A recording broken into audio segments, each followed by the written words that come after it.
Welcome to BIMS TV. I'm Keiko Wilkins, and this is BIMS Bites. And today I will be biting into coral ingestion of microplastics.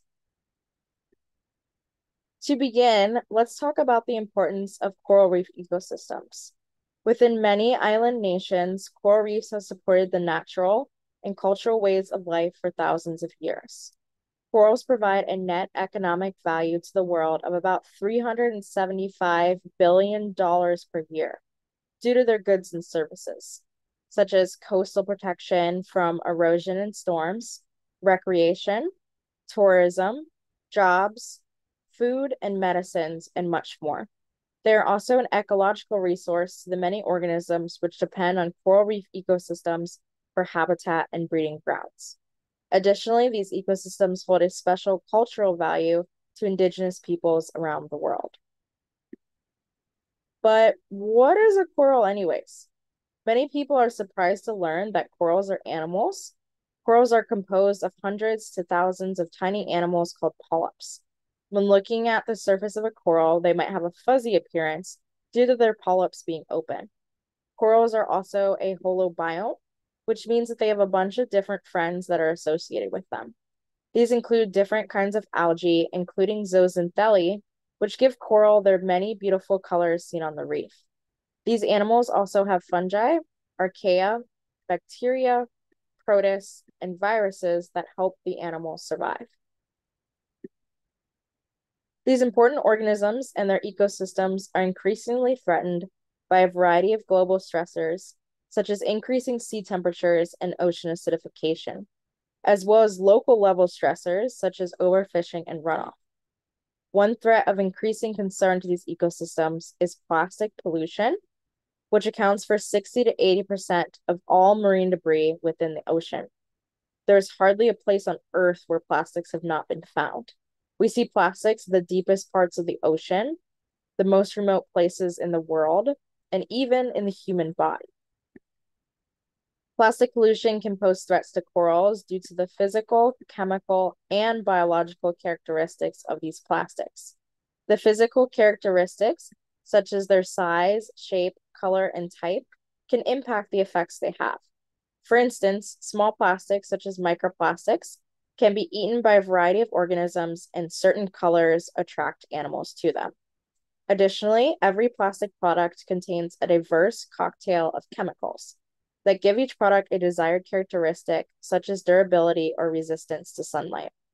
Plastics can also absorb and release chemicals from the ocean water, making them a source for chemicals that may negatively impact marine life. Many of these chemicals have already been listed as chemicals of concern by the U.S. Environmental Protection Agency due to their toxic, persistent, and bioaccumulative properties. Plastics in the environment can also serve as their own tiny ecosystems for hitchhiking organisms and opportunistic bacteria, and often disease-causing bacteria that colonize these contaminants in the ocean.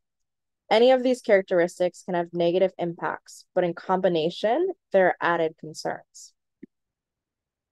Due to the diversity of plastic products that end up in the ocean, their impacts can also be diverse. Macroplastics, for instance, such as fishing nets or plastic bags, are often seen smothering reefs and other marine organisms. However, this is not the only way that plastics can impact corals specifically. Corals will also eat microplastics. As I mentioned before, each coral is composed of many polyps. Every polyp has tentacles that cover and protect the mouth of the coral. The mouth then opens up to the gastrovascular cavity or the stomach of the coral. Many types of corals also have a calcium carbonate skeleton below their polyps. Each of the polyps also has zooxanthellae, which photosynthesize and provide the coral with nutrients. Corals usually receive 60 to 80% of their nutrients from photosynthesis. However, the remaining 20 to 40% of their nutrients can be acquired from the ocean through feeding with their tentacles. Corals often rely more on feeding in times of stress. Due to their need to feed, corals will often mistakenly eat plastics or unintentionally eat them. The picture to the top right shows just this. So the tiny blue spheres are microbeads being eaten by these coral polyps. The bottom right photo shows after corals have eaten plastics, they will sometimes incorporate these plastics even deeper into their calcium carbonate skeleton where it remains. I mentioned before that plastics pose a physical, chemical, and biological threat to corals. So far, there have been many studies conducted to look at the physical characteristics on corals. Laboratory studies have found many effects, including reduced growth, changes in photosynthesis, reduced calcification, bleaching, and overall reduced health. In terms of the chemical threats of microplastics, there's still much unknown about both the additive and sorbed chemicals. And the same is true for the biological effects. There's some evidence that bacteria and microplastics increase the risk of corals getting diseases.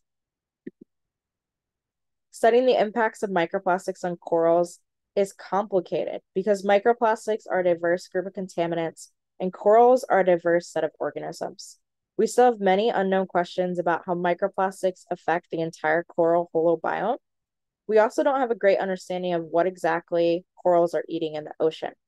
Plastic companies do not usually disclose the specific chemicals within their products, which makes it difficult to know specific chemicals that corals are being exposed to.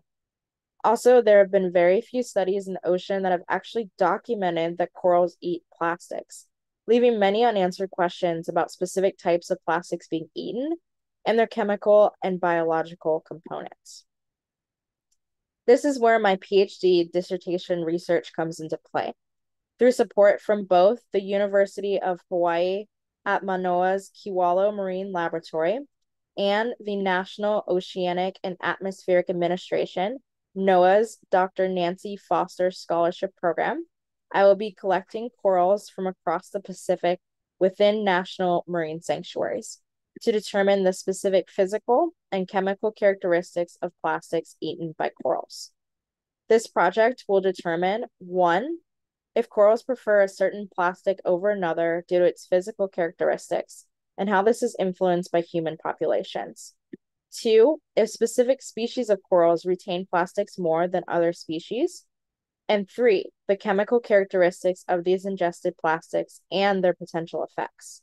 My research will include the largest analysis of coral-ingested microplastics in the world and help to establish a baseline of current ingestion of microplastics by corals across the Pacific, which will allow for a list of certain plastics and their chemicals that may be of concern and need immediate management actions taken to protect these vital resources and the people which depend upon them. Thank you for tuning in to learn more about coral ingestion of microplastics. If you would like to learn more about this ongoing project, feel free to visit my website at www.keikowilkins.com. If you have any questions, feel free to email me at keikow2@hawaii.edu. And lastly, connect with me via Instagram or Twitter at aquatic-k2222. For more information about Black and Marine Science, check out their website, email them, or explore their social media.